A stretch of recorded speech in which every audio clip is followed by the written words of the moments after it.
Hello, nice of you to join us on this edition of Newsroom series. I'm Dominic Iwiwu. Today we'll be taking a look at the southeastern region of the Federation. But before we get into most of the news coming in from that region, let's have a look at our top stories making the rounds at the moment. The Kano State High Court has granted the Kano State Independent Electoral Commission the authority to proceed with the local government election scheduled for Saturday, nullifying all attempts by political parties to stop the exercise. Justice Sanisi Magaji, presiding over the case, ruled that Kansiek is empowered by the Constitution to conduct, supervise, and oversee local government elections across the 44 local government areas in Kano State. The case was brought by Kansiek against the All Progressives Congress and 13 other political parties. In his ruling, Justice Maji emphasized that any efforts to obstruct the process would be deemed null and void. The judge also called on security agencies to ensure the protection of lives and property during the election.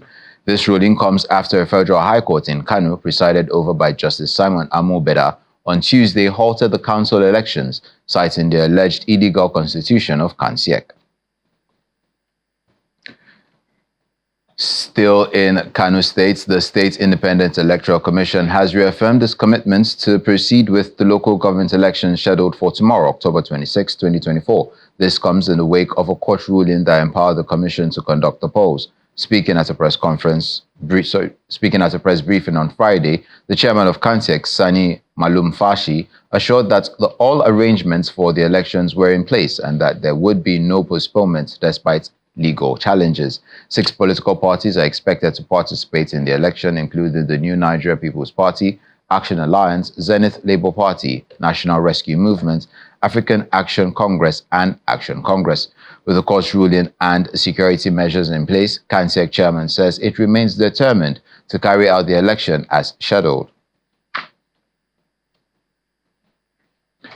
Members of the Joint Health Sector Unions and Assembly of Healthcare Professionals have announced a 7-day warning strike commencing from 12 midnight today. The latest strike comes after a 15-day notice of industrial action issued to the federal government. Addressing journalists in Abuja, the national chairman of the union, Kabiru Minjibi, says some of its demands include the immediate implementation of the consolidated health salary structure, payment of 25% review of its arrears from June to December 2023, upward review of retirement age for health workers, tax waiver on healthcare workers' allowances, and the immediate payment of COVID-19 inducement hazard allowance, among other demands. The body is asking all its members across the country to comply with the directive.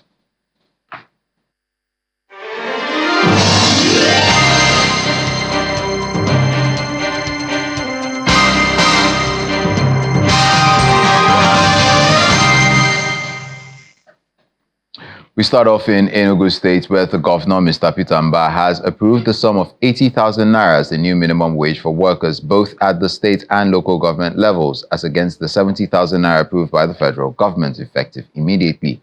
Governor Mbah made this known when he met with members of the labor union at the government house in Enugu.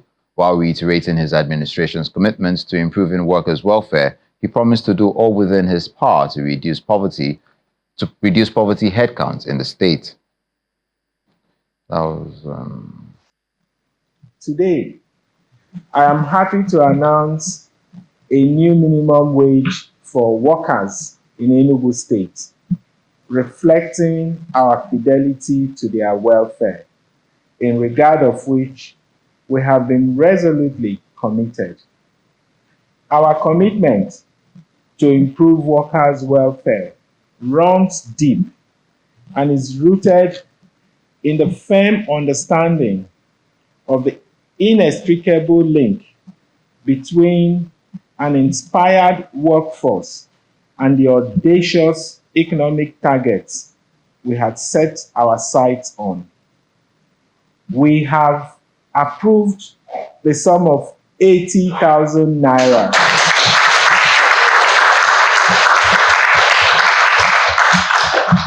to take immediate effect as the new minimum wage in Enugu State.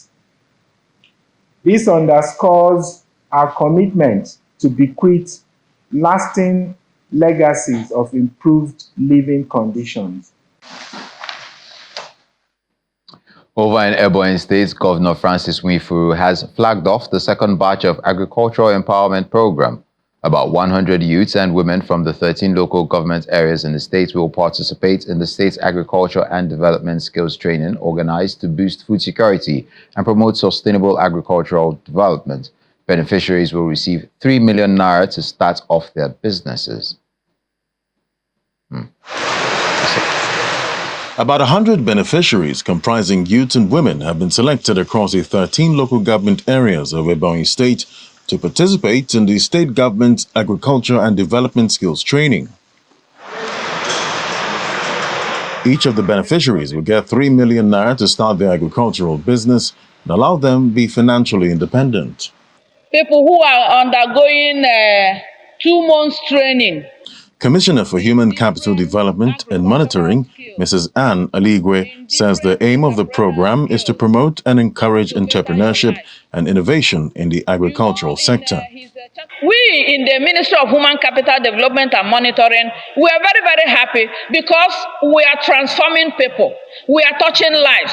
We are teaching you people how to fish. And after teaching you how to fish, we give you the fishes.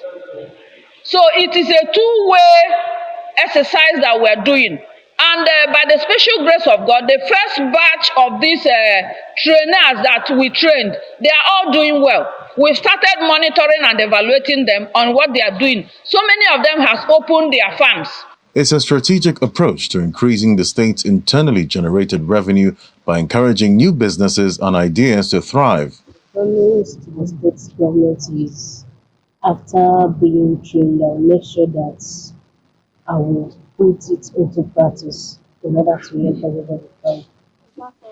Other beneficiaries believe that acquiring the necessary skills will help them be better managers, while promising to contribute to agricultural development in the state.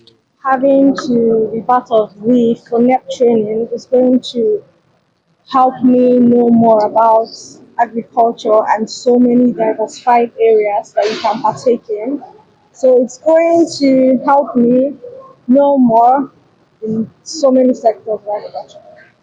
The money aspect of it, or whatever that we may need to establish the retraining here in Ebonyi State, will not only empower us as a person, but also empower the state, because it will go to increase our own GDP and also the state and Nigeria at large. This initiative is seen as a positive sign that the Ebonyi State government recognizes the potential of agriculture to drive economic development.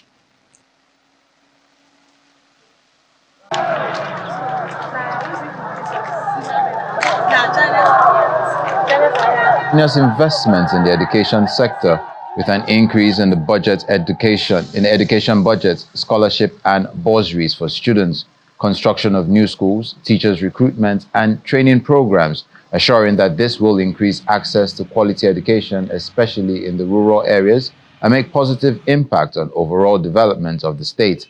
Contrary to the ranking given to Ebonyi State University as 36th in Nigeria by EduRank, the state government reaffirmed its commitments to education as a top priority.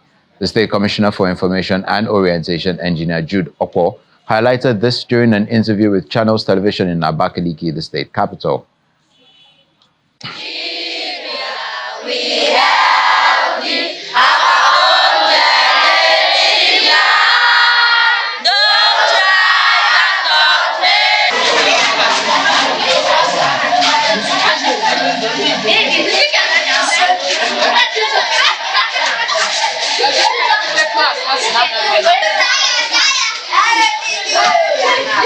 Under this administration, education has actually taken its pride of place.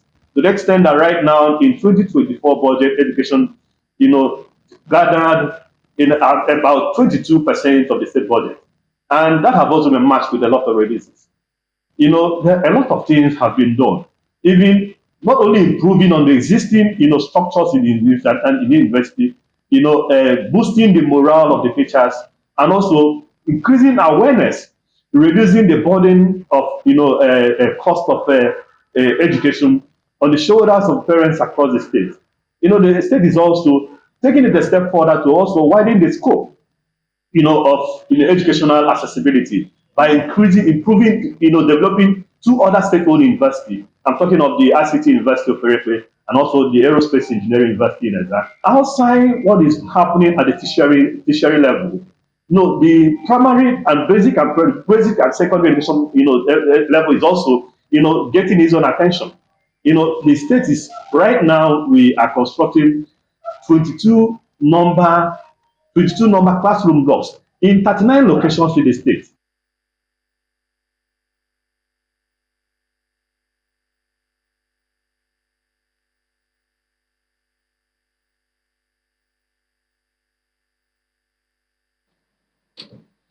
The governor of Abia State, Dr. Alex Oti, has admonished the Abia electorates to support and vote for candidates who share the same vision with him, irrespective of party affiliation, ahead of the forthcoming November 2nd scheduled local government election. Speaking at the commissioning of the newly rebuilt Aba South Local Government Administrative Office Complex, consumed by the October 2022 NSAS protest inferno, and a refurbishment of the emergency ambulances at the Aba South Local Government Headquarters, Governor Oti enjoined Abia people to go for the right candidates. While harping on the need for good governance at the grassroots, the Abia State's governor said effective administration at the local governments is very important for state's holistic development agenda.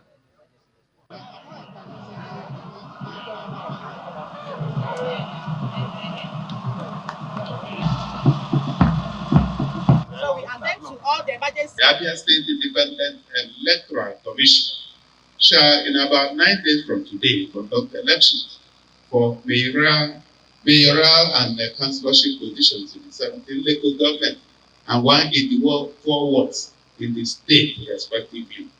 Effective administration of the local government is very important for our holistic development agenda. It is important to remind us that we have the power to use our votes to address much of the discontent that led to the street anger in October 2020.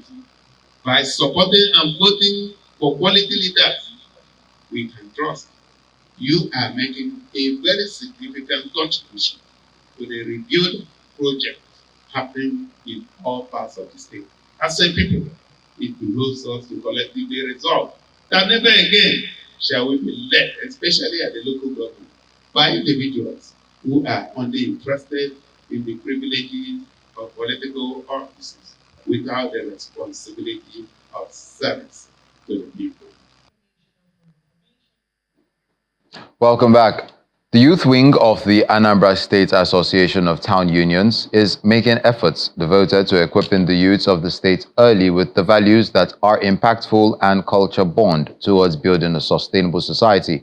During the maiden edition of the unveiling of the solution document on good governance and value system entitled I Believe in Anambra at Anaku at Ayamelum local government area, the national president of the association, Mr. Ken Okoli, says the objective of the project is to champion community peace, unity, as well as educate the youths on the key elements of transformational leadership and career development.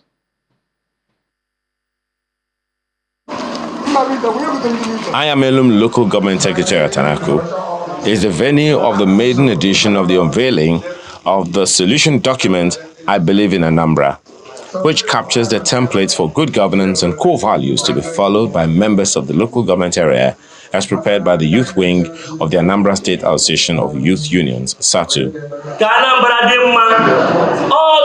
Addressing the people, the national president of the association discloses that training of graduates of Ayamelum on transformational leadership and career development, compulsory education for every child, as well as value reorientation are the blueprints of the platform.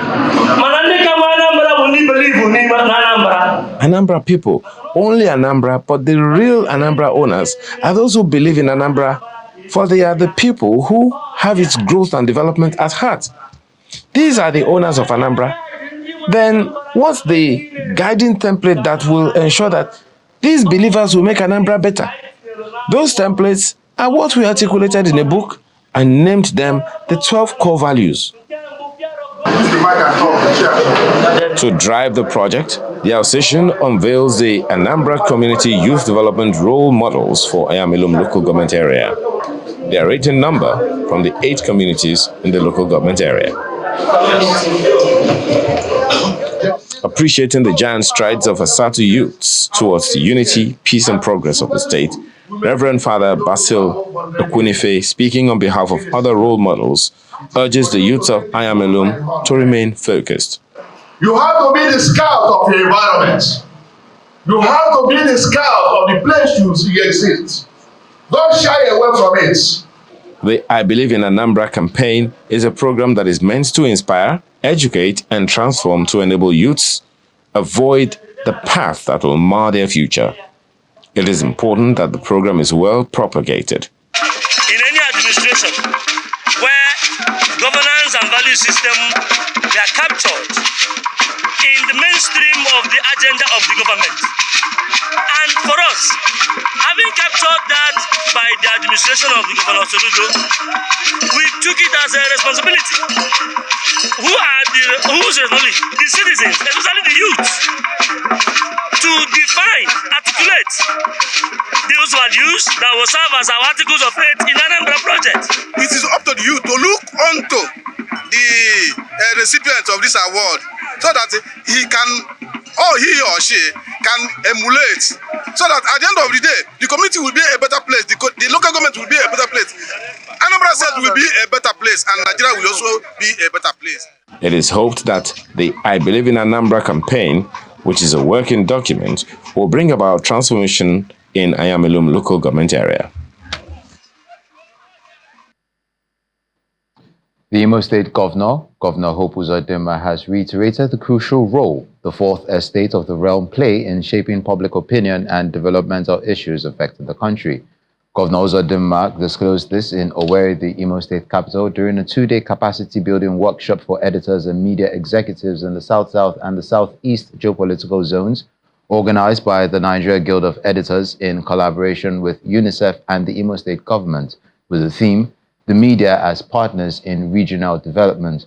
According to the governor, there's need for editors to ensure that stories are balanced, factual, and development-focused, and strive to go beyond mere news reporting and engage in solution-oriented journalism. Our correspondent, Eyitokpe Kutei, reports.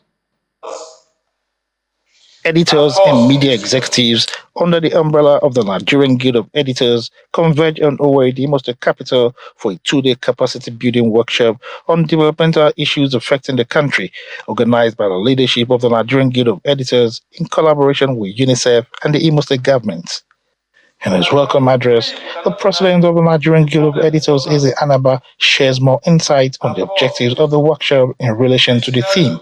We gather with a shared vision to explore how the media can play a transformative role in driving sustainable development in our region.